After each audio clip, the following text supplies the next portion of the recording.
Goldman Sachs just reported 300 million jobs will vanish by 2027, not might, will.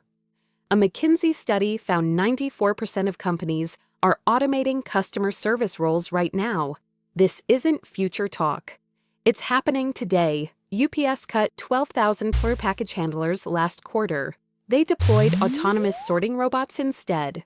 One machine does the work of 47 humans. Amazon already replaced 200,000 warehouse workers with robotic arms.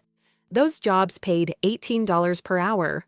The system now costs $8,000 monthly. Pure math. Data entry jobs disappear fastest.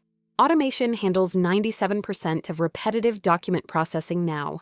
IBM's Watson eliminated 80,000 administrative positions in 2024 alone. Your job might be on that list. Right now, your salary funds your rent, your health insurance, your family.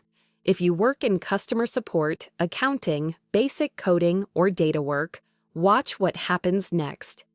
7 out of 10 companies replacing you have already budgeted for it. Your manager knows, your company knows.